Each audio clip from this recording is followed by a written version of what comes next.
Today we have with us Michelle Demarest. She is a licensed speech language pathologist in New Jersey who is board certified by the American Speech Language Hearing Association and holds her certificate of clinical competence. She also is a certified brain injury specialist and provides cognitive remediation therapy in a variety of settings. She is trained at the second level in the use of prompts for restructuring oral muscular motor targets, talk tools, oral motor placement therapy, and orofacial myology. She has expertise in the treatment of myofunctional disorders, cognitive remediation, articulation disorders, aphasia, autism, apraxia of speech, voice disorder, and dysphagia. Thank you so much for being here with us today, Michelle. Thanks for having me. It's great to be back. This time I was here talking about speech and LSVT, so I'm glad to be back. All right. My name is Michelle Demarest, and I'm going to talk today about Parkinson's and swallowing. I've been practicing for quite a while, and we use both in-person and online therapy to treat Parkinson's patients here in New Jersey. And I have no financial interest to disclose. So not everybody knows, but did you know that speech therapists treat speech, language, cognition, swallowing, and also work with audiologists? I bring it all up because you may have the opportunity to work with a speech pathologist, and you should know that how useful we are in a variety of with a variety of issues you might experience as someone with Parkinson's. So today we're going to talk about swallowing. Swallowing changes in Parkinson's disease.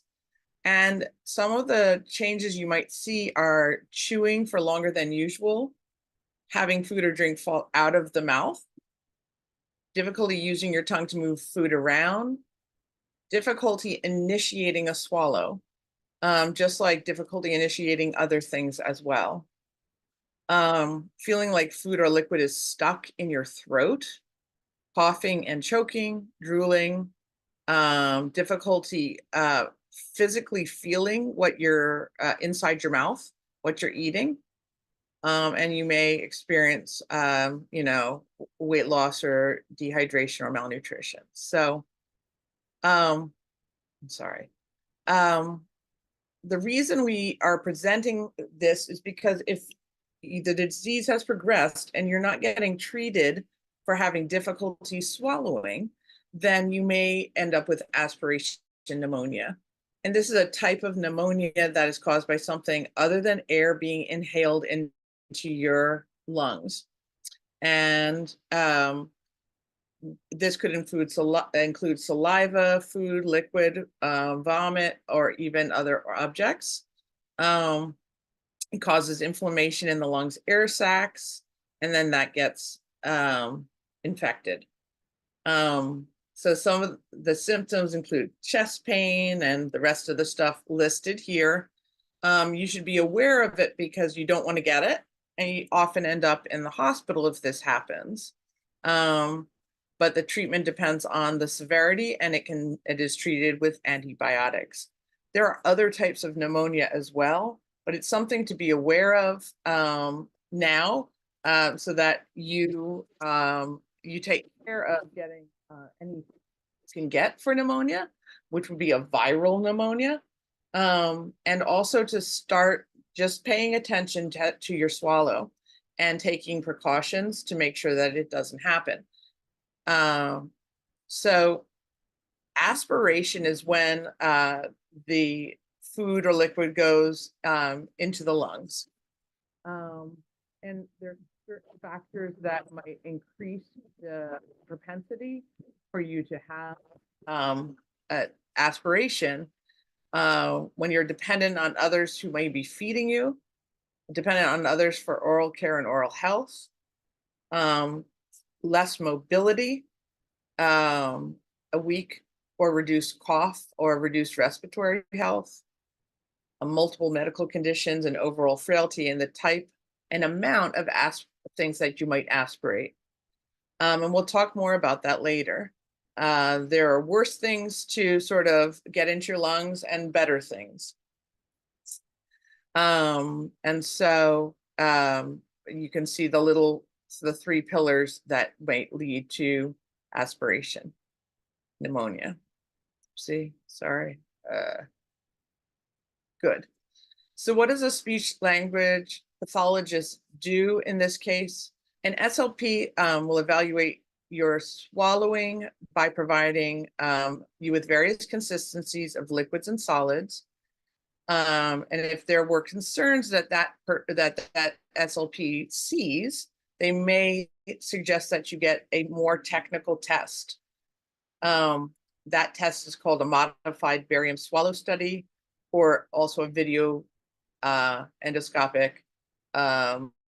swallow study. So when we would work with your doctor to order that, and then that test is done under X-ray in the hospital.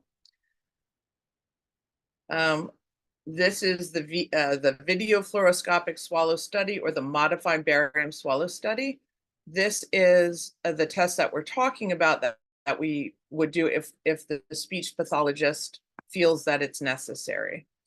Often it becomes necessary as the coordination and flexibility of the muscles for chewing and swallowing become more rigid. So this is a test that's completed in a room with special X-ray equipment, a speech pathologist, and also a radiologist. It's recorded via video. You drink and eat food that's coated in barium, so it will show up on the X-ray. The SLP, the clinician, observes your swallow, and then they try to do different strategies with you to help you improve your swallow. So let's take a look at this if we can. Here is an example of here's a video of someone swallowing. If you could imagine your ideal way of working, Hold on. what would it look like? Monday.com can make it your reality. All right. So in a normal swallow, food goes down into your stomach. And that was an example of food going down into your stomach. In a swallow that we're talking about, it would go into your trachea. Your trachea is the tube that leads to your lungs. So let's take a look at that. She triggers the swallow, and some of it went down toward the stomach, but a lot of it went in the tube in front, and that is going to lead to the lungs. So let's just take a look at it again. It's interesting to see. The person's going to eat, and it went straight down into the stomach, right? And here's where it goes partially into the stomach and partially into the lungs. And if you will take a look, do you see how there's a pool of liquid here? That's at the base of the tongue. And at the beginning of this swallow study, let's see, let's do this one again. It really pools there. And this little flap here is called the epiglottis. And let me stop it. And the epiglottis is having trouble folding down to allow the liquid to go down the esophagus. When it finally does, it does it only partially, and that's why some of the liquid goes into the lungs. Another kind of test is called the Fees test. And this is when they thread a little black camera down your nose, and they watch in real time, watch you swallow from above. And and they would feed you different consistencies of food and liquid, just like they did in the modified barium swallow. And then they can, it's interesting because you can see it in real life while you're sitting there. You can watch yourself swallow, and you can always ask whoever's there to show you. I'm not going to show you that right now because I'm scared it's going to happen again. All right, so after a swallow study is conducted, your evaluating therapist is going to write a report. So will the radiologist. If you had the modified barium swallow study or the VFSS, the evaluating therapist at the point when you're in the hospital, after they've done the swallow study, they should talk to you and answer all your questions and tell you what has happened, what's going on. It's their duty to do that. Sometimes we get busy, and I can imagine if they say, oh, do you need me to talk to you? Say, no, I don't need you to. You do need them to talk to you. Get them to talk to you, and then please get their report. It's so important. Once they've looked at the results, they're going to suggest exercises to help you improve your swallow function, strategies for you to use to improve your swallow function, and a diet modification if needed. And so the exercises to improve swallow function are would be given to you. And so what I thought we could do today is to try some of these. So the first one is called the shaker exercise. And if anybody's lying down or it can lie down right now, you can lie down and you're just going to lift your head off the pillow and put it back on. Lift the head off the pillow, swallow, and put it back down. So I can't demonstrate that for you right now, but that's an important exercise that will help you to train the muscles under here to make sure that when you swallow, this part of your anatomy goes up as high as it needs to trigger that epiglottis to fold down. Anybody trying it? All right, another one's called, well, there's the Mendelssohn maneuver, there's chin tuck against resistance. And that you may have heard of. What you're going to do is tuck your chin. And at that point, you take a swallow. And you swallow. And sometimes this will help make sure that your epiglottis is folded down and going over your trachea so that you don't aspirate the liquid. So that's one that is often suggested. For people with Parkinson's, often using a straw is indicated because your tongue's not moving fluidly. So when you put it in your mouth, it goes toward the back and you stop and swallow, and there's less chance of aspiration. I don't know how many people are having any symptoms, but if you are feeling like you're having symptoms, like we talked about before, it's important to get in touch with a speech pathologist.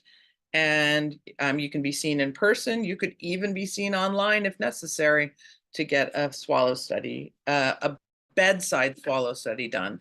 So that's what somebody like me who's not in a hospital would do. Another interesting exercise to improve swallow function is pitch glide. People don't realize that, but just by making your voice go up and down in like a siren, you're actually training the muscles that are above this little bone here. And so we can all try that together. Do your siren. Ooh. That's a siren.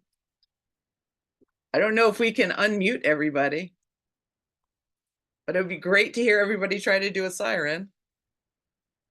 All right.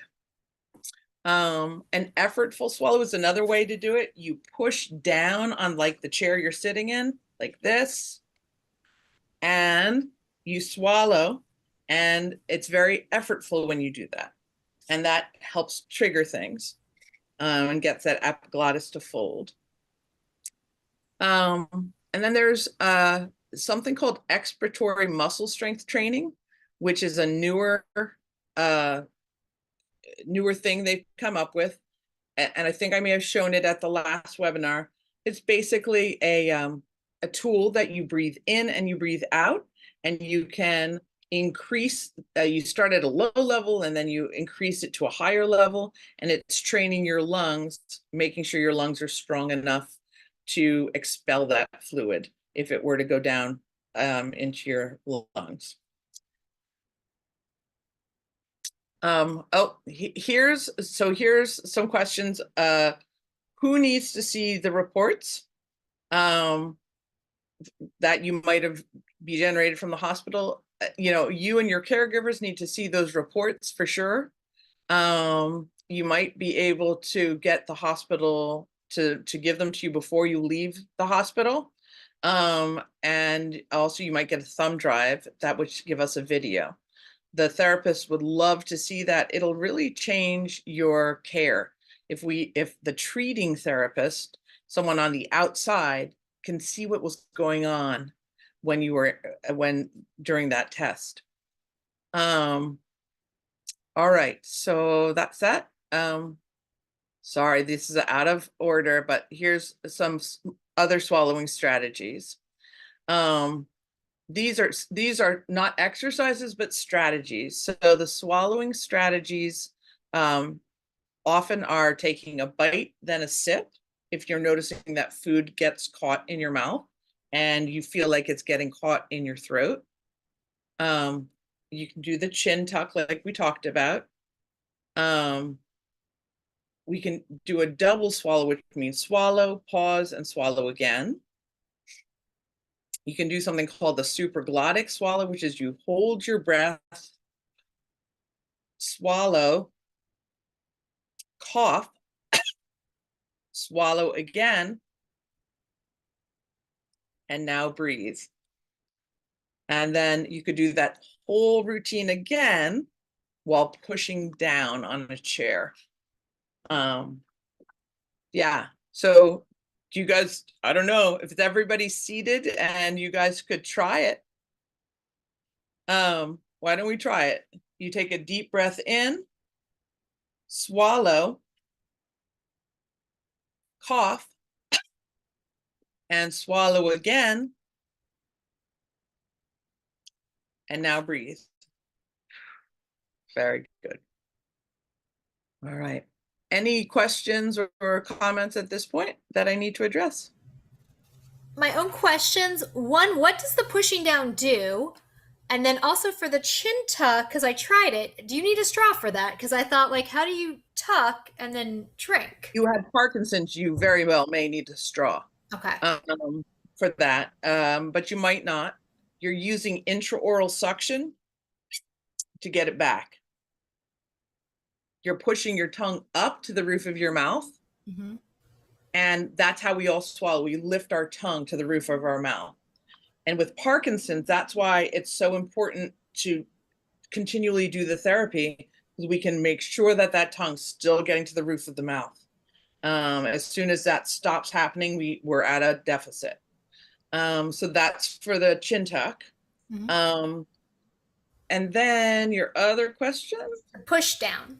Oh, when you push down, you're helping your vocal folds smash together. You're holding your breath. It's helping you really hold your breath.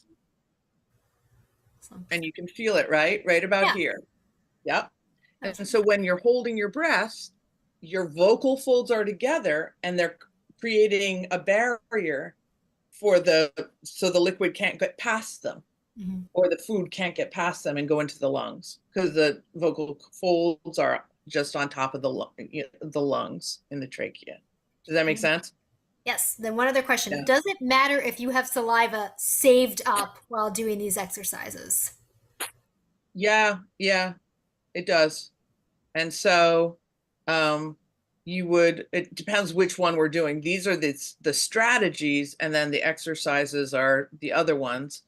Yeah, because you can aspirate, anything can go into that epiglottis, right? The front tube, the trachea.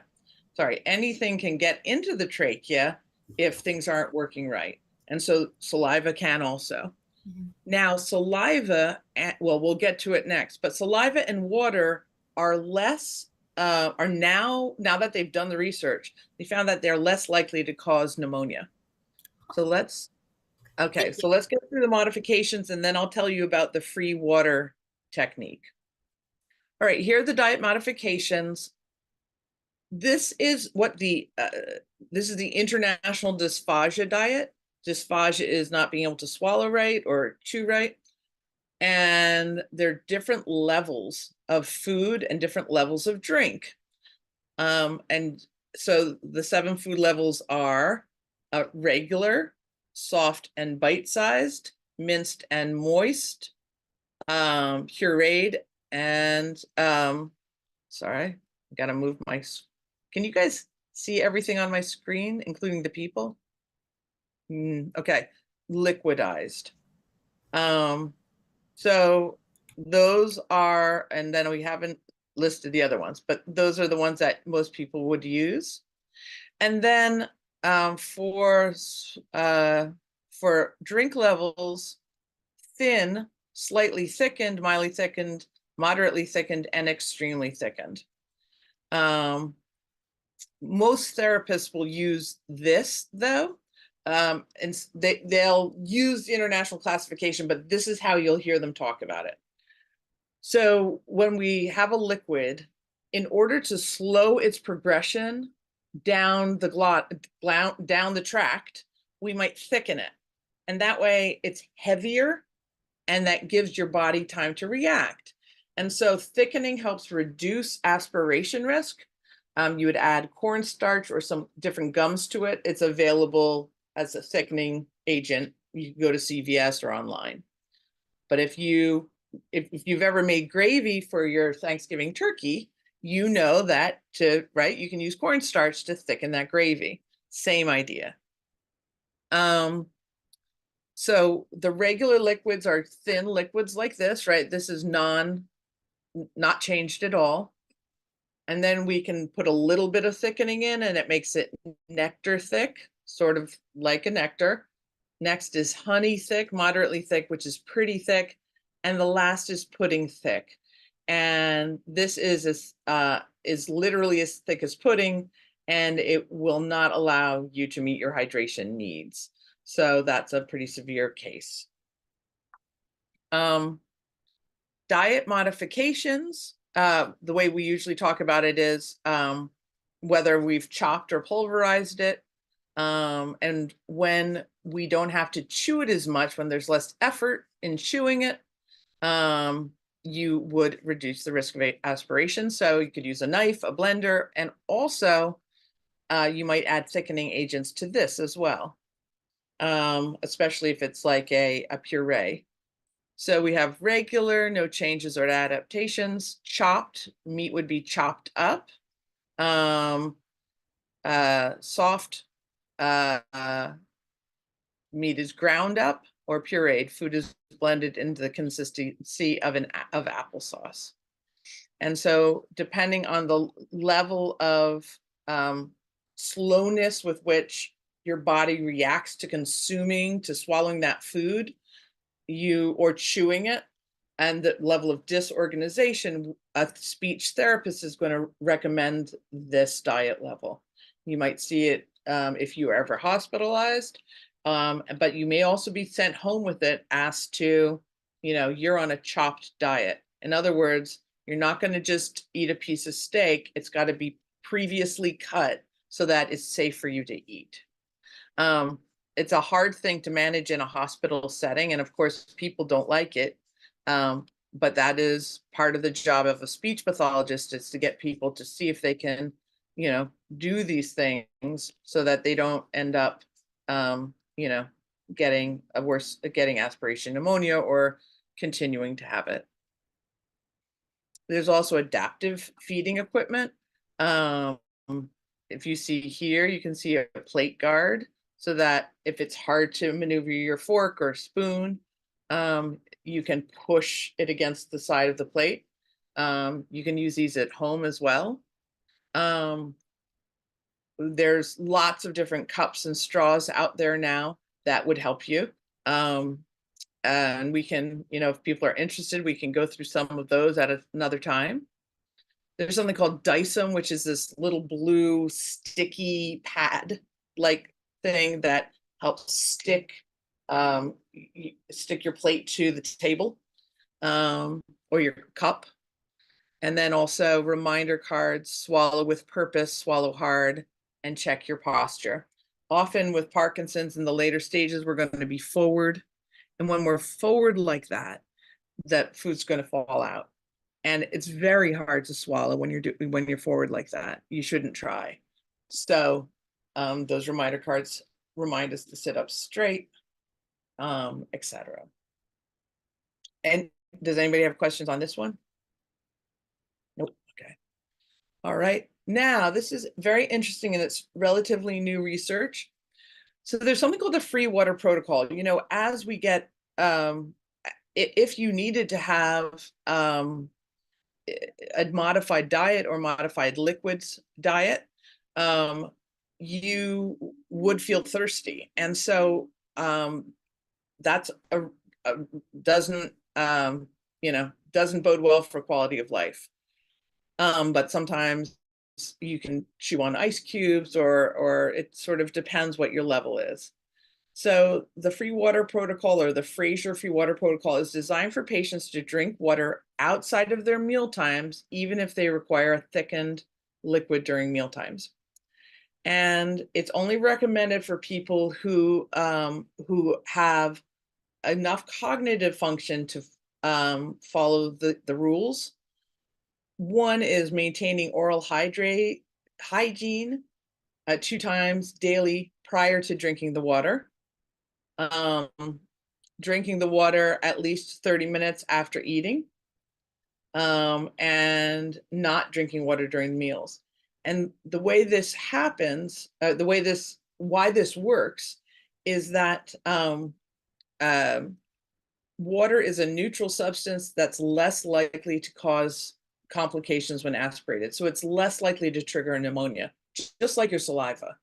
But it's controversial in certain patient groups. This protocol did not contribute to lung infection rate, and then others it did. So I think people, there's more research to be done on it. A lot of people think it needs professional monitoring constantly. One of the things I didn't mention is you can aspirate without knowing you're aspirating, right? Usually if we're choking, we're coughing, right? But that doesn't always occur when you've lost some of the function. You're not going to cough. You're not going to be aware that something's hitting your vocal folds. And so if you have what's called silent aspiration, it would be very hard to know if you're aspirating. And that's another reason why we send people to get a modified barium swallow study. Lastly, LSVT and Speak Out were 2 programs that we discussed during the speech portion, speech webinar. And these ones are shown through research to have an overall reduction, if done, an overall reduction of 51% reduction in the numbers of swallow motility disorders. And motility means movement. So that's huge. And it's another great reason to, engage in therapy early and often. So that's pretty much it. That is the slideshow. I tried to keep it very short this time because I know we went over an hour last time. Hope I wasn't too short. And also, did you want to share the videos? Oh yeah, that's a great Yeah. idea. All right, so I'll go up here. So this is another, so up here we had talked about the video, the MBSS or the VFSS, and we saw that video. The next one is when they're threading a camera down your nose into the top of your throat. And let's take a look.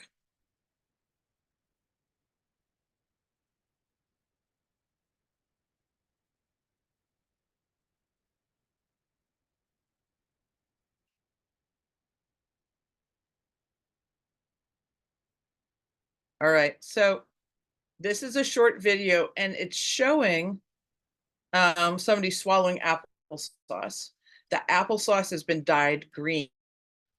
And you can see that the applesauce doesn't go down very well. It stays up near the epiglottis. So here, let me replay it and, oh, sorry, and show you some anatomy. Okay. Do you see the V? That's your vocal folds. And if any of the food or liquid gets past the vocal folds, it goes into the lungs. And then over here, the thing in front of it's the epiglottis. And it's the thing that I was saying has to fold over the trachea or the vocal folds. And then it's hard to see, but after that happens, the food goes down into the esophagus. So you're not seeing the esophagus.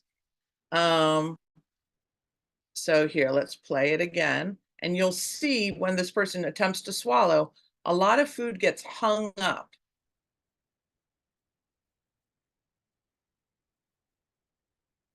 Okay, so that whiteout is when the epiglottis folded over. And look, you can see the green applesauce, right? And that's what could potentially go down into the lungs. They swallowed again. And these are something called the aryepiglottic folds coming together to help close the glottis, which is good.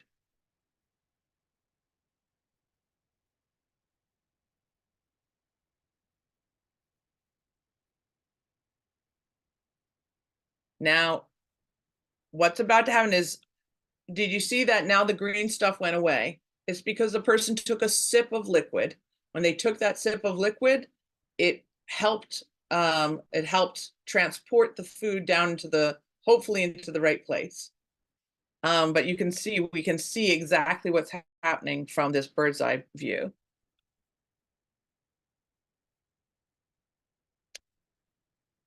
All right. All right, so stop, and I'm going to do Command Tab maybe. Or I think actually, if you want, you can stop sharing your screen. Okay. All right. All right, I've done it. Lori McGinnis has a question, but I have one. Is that an uncomfortable test? Because it sounds like it would be uncomfortable to have something through your nose while you're eating and stuff. Like it seemed to me like I felt like that would almost incite it's uncomfortable. Okay. For sure, it's a little uncomfortable. Each person's different. If you have a lot of GERD reflux, then you already have some swelling, and that swelling often goes up to your nose. So, another reason to take your GERD medication. Another reason to take your GERD medication is so that if you have any issues like this, you're not aspirating stomach acid. Okay. Roger says it tickles. Oh, good for you, Roger. I got trained in it and it did not tickle for me. But, I had it done during my training 5 times in one day. Oh. So it's not a killer, but didn't tickle. Lynn said she barely noticed it. So okay, because then my next question is everybody's different. Why would you have one test versus the other? Are they looking for different things, or what are they? Why would you maybe do one versus the other? Yeah, they're looking for different things. They see different things.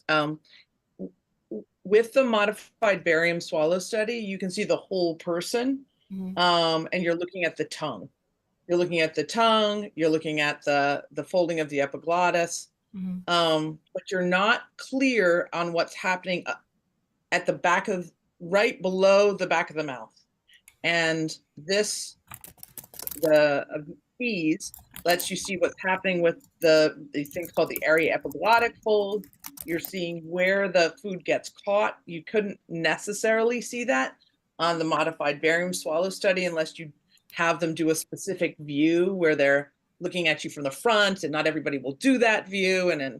And you also want to reduce the time under radiation when you're having an X-ray. So this one, you can do it.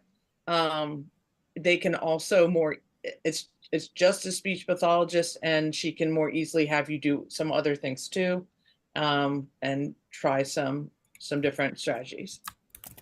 And Lori, did you want to come off mute and ask your question?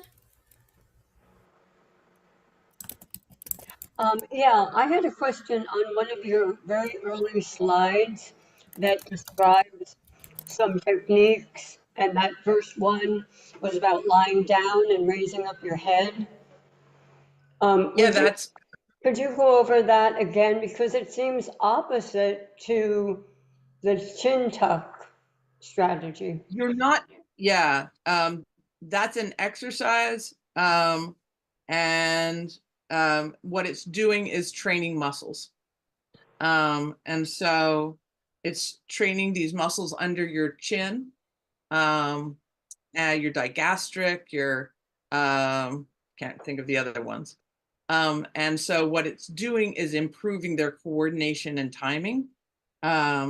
So with the chin tuck, what you're attempting to do is get better coordination and flexibility. You're trying to get the epiglottis to fold over, which is different than that other one where you were actually trying to get your tongue to move better. So if you were doing the first one, lying down, raising your head, are you swallowing it during that, or are you just practicing lifting up your head? I don't get where the swallow comes You're in. just practicing. You're practicing. So you're not swallowing is not involved. Well, you're swallowing, but not swallowing food. So when are you swallowing? When your head is up or down? When your head is up. What she's explaining is one is an actual technique to help you swallow better while you're eating, and one is an exercise to practice to strengthen your swallowing muscles. Yes. Okay, thanks. Okay. Kathy, I see your question, but we do have a couple of questions first. I see you got your hand raised. Someone asked, why does food remain at the back of the throat and not get swallowed? So is the person asking, like, if you open your mouth, you could see it? Is that the question? Or is it once it goes past the back of the throat? Because, well, I'll answer both questions. One is your tongue might not be able to catch the food and make a ball, elevate it, and then drop. That's how you have to swallow. You have to make a V with your tongue, or a tongue, we call it a tongue taco. You lateralize the food to the right, you lateralize the food to the left. As you chew, you lateralize, chew, chew, chew, push it to the other direction, chew, chew, chew, put it in the middle, suction, and then you're going to see a ball of food right there in the middle of your tongue. And did you see how the sides of my tongue curled up? That's going to allow the food to be there. If your tongue can't do that, then your food is kind of going to be might be all over the place. And if you don't use good intraoral suction, again, your food is going to be all over the place. It's called piecemeal deglutition, or food being all over the place. And what we want to do is suction it into a ball in the middle of our mouth, raise our tongue up, and swallow. not with an open mouth, but I was just doing it so you could see what's called peristaltic action of the tongue. So, put my tongue up. And you could see the tongue doing this, right? And that wave-like action, we can practice it, and that will help us get the food to not be stuck at the back of the mouth. Now, once it goes down, and we saw in that fees study, we saw the food stuck down there below the epiglottis, it's getting stuck there because some of those muscles just aren't working the way they need to work.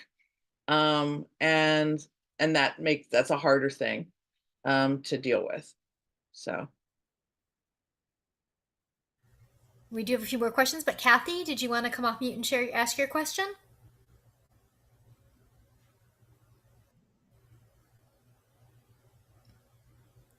I can't hear Still you. on mute. You're still on mute. But I can't hear you. You're still on mute. There you go. Okay, I'm gonna go for speech therapy. I thought I'd, strengthen my voice muscles, so I could swallow, because my brother's in the hospital with aspiration pneumonia. He's got Parkinson's disease, and he's got aspiration. So I thought if I go for speech therapy. Good. Yeah. And so that you're one of the 51% of people who might get helped, with your aspiration, to avoid it by doing the speech therapy, the LSVT loud or the speak up. Right, but she's going to do the test on me up the nose first. What's happening? She's going to do that test that goes up the nose, like you were explaining. She's going to do a fees. Okay. Yep. For you. Before I can go to speech therapy. Yeah. So if she's, so each person, well, she's not probably doing a fees unless, are you having trouble swallowing? No, I'm not, but I want to make sure I don't, because my brother has aspiration. What she's doing is called a laryngoscopy. What she's having you do is a laryngoscopy, probably. Before we're allowed to treat people for the speech, we have to make sure they don't have any vocal fold issues. And so you won't be swallowing probably any food, but they'll put the camera up your nose and down your throat, and they'll take a look. Make sure that your vocal folds are coming together. Often what they're going to see is, well, as we get older, our vocal folds bow like that. They don't come together. And so that's why you need speech therapy. It's going to help them come together better. That's one of the many reasons. If they see that, that's expected, totally expected, that might be happening, especially with Parkinson's. But if they see anything else, like, it's rare, but if they see that you have a nodule or a polyp or something else, then, then speech therapy might not be indicated. It's just to cover ourselves, to make sure that we're not giving speech therapy to somebody who has a pre-existing voice disorder that could be hurt by the therapy. Should I get a report on that as well? Say it one more time. I could only hear half of what you said. Should I get a report from her on that as well? Oh, yes. You know that everything is reported. In medical, we say if it's not documented, it didn't happen, right? So you absolutely get that. And then you all should know to fill out the protected health information forms that they give you. Those forms are so important. Right, every time you go into the hospital, every time you go to a doctor, they give you a form and they say, who are we allowed to share this information with? And you should always fill that out and always put whoever it is who's helping take care of you, so if something happens to you, they can help take care of you, because otherwise they literally can't, right? They're not going to be given any information about you. So it's really important. So many people blow it off, but you want to put your speech, and you can specify what you want each person to be able to see and know. But when you go into the hospital, when you go to, I guess it's an ENT, On that form, you write down your treating speech therapist. She's the one who needs it. They'll probably fax her the report. They'll also probably give you a little thumb drive. Hold on, let me see if I can find one.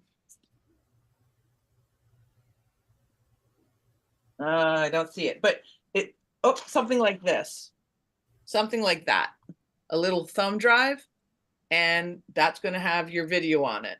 And then hopefully your therapist can take that thumb drive, plug it into her machine, and review it with you, review the whole report with you. And it's important that they do, because, you know, everybody sees something different on these, and everybody's been trained slightly differently. So getting more than one therapist to take a look at your report is a great idea. So, Right. Yeah. Anyway, I was wondering why, let me ask you, most people, a lot of people with Parkinson's pass away from aspiration pneumonia is the #1 cause. Why don't they recommend speech therapy and all this before it gets to that, to everyone? You know what I'm saying? Yeah, I mean, I think more and more people, doctors are. I mean, that's sort of my, when I first started working with PMD Alliance, they said, so what's your reason for doing this? And that was really it, is that, if it's to increase the ability for people to know about this. And, you don't have to be told by your doctor to go get speech therapy or feeding therapy. You can do it yourself. At least in New Jersey, there's, well, actually, you do need to get a prescription from your doctor. I'm sorry, under Medicare, you do. But you can be the one asking them for and telling them, like, they have a lot on their plate, right? So it's up to the patient to make those suggestions and, be empowered to get it done. Once you get into the system, hopefully this, it really helps you take care of you. And once you learn, you get the right therapist, she's going to help take care of you too. Yeah. I have a question about, does sleep apnea have any impact on swallowing? I don't know the answer to that. If you're having an apnea, there's two types of apnea. One is neurologic and one is obstructive. And if you're having an obstructive sleep apnea,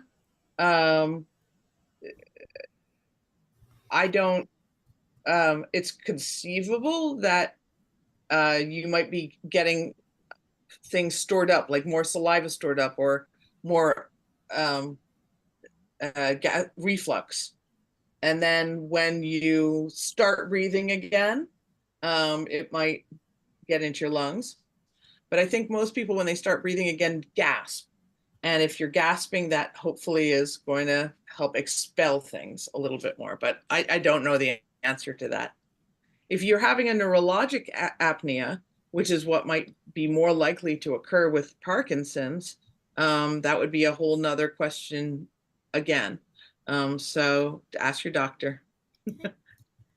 And then again, you had mentioned the breathing apparatus in the beginning of the program. Someone asked, is this something useful? Yes, and there we go. All right, so here's the breather. This is the one, there's a bunch on the market, but a company approached my company and gave us these. Didn't give it, but they gave us one or two, and then we did buy a bunch. And then what you do with these is, I can show you. Open up the box.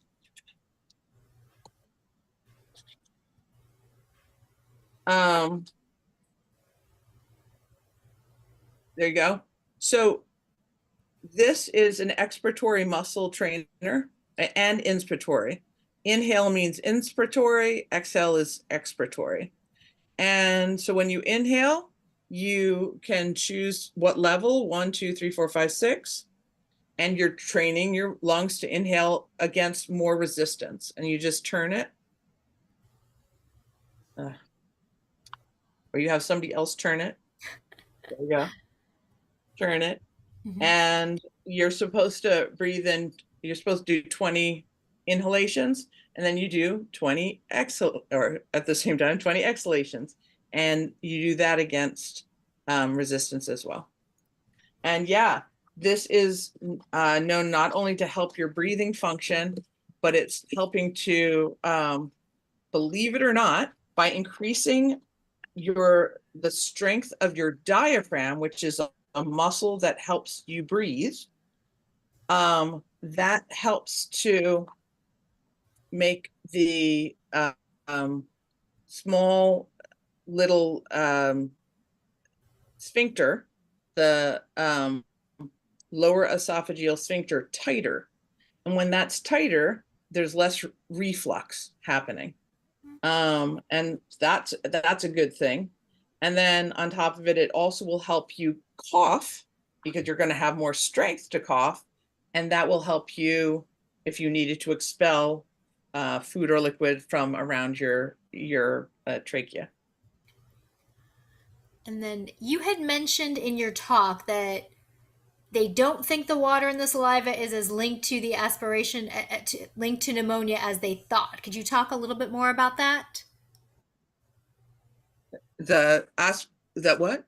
You had said in your talk, because someone asked about if saliva, if you're storing the saliva, does that make an impact on the exercises? And you had said that they actually don't think anymore that the water and the saliva is as impactful as initially thought. Yes, it's because that was when we got to the Fraser free water protocol.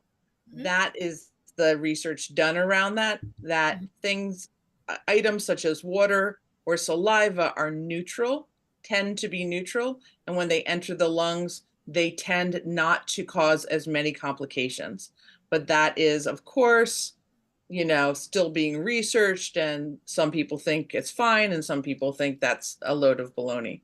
But yeah, but if you really need that water, I bet you're hoping it's not a load of baloney. Yeah. Did that answer the question? I hope it did. Yeah, I had not heard that. Like, I always thought, the water, anything in the lungs could then potentially become pneumonia. And so when you said it, I just kind of made a note to myself to ask the question. So, well, yes, Gary, did you have a question? Do you want to come off mute?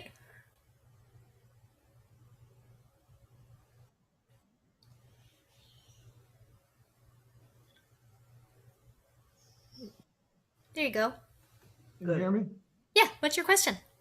I have PD, and a concern I have is that I have very active sinuses at times, sinus infections, and there's a lot of snot developed there, and often, normally I sleep on my side or my stomach, but at times I'll turn over on my back, and in the middle of the night, I feel like I'm being waterboarded with snot is the best way to put it. Is there anything I could or should? Yeah, so I love to send people to this website called, wait for it, acidwatcher.com. Now, your doctor can tell you why, who knows what it is. Are you having allergies? Are you always sick? But the guy who writes acidwatcher.com has come up with another term for why we have a lot of discharge, discharge going down our nose. And he thinks it's because of a reaction your body is having to highly acidic foods or very low acidic foods. And what he thinks is happening is we start to have that happen, that drainage happen, and your body changes the acidity of the nasal drip to help either neutralize the acid or make it more acidic in your system. So I would look at your diet and go to acidwatcher.com. The guy's really has some interesting ideas. But I noticed if I eat something I shouldn't eat, like ice cream before bed, guess who's going to have that exact same thing? Mm-hmm. Me. And so, I just wonder about that. Now in terms, so are you saying that when it happens, you can't breathe right? At times it feels like it's totally clogged, like I can't breathe at all. There's Are no, you coughing? yes, I try, coughing. Generally after getting up out of bed, still out of breath and not being able to breathe, I'll get things moving and it'll start, releasing itself. When I think it's probably, I'm sitting up from bed, I'm no longer accumulating the snot down the back of my throat. Right, exactly. It's not- You might want to get a swallow study done, just to see what's going on. It may be, well, it's hard to say, but it may be that there's some swallow strategy that would help you, or something that's not as functional, like needs to be strengthened in order to help you get there, in order to help you to swallow correctly. But yeah, I think part of the biggest issue is that it just continues to drain, right? Right. If that wasn't happening, because during the day, are you fine with the amount of saliva in your mouth, and you don't have these issues? Yes, that's no problem during the day. Yeah. Yeah, so those are some ideas I could have, but go talk to your doctor, like with all of this, just get to your doctor, and if he doesn't give you a good enough answer, find someone else.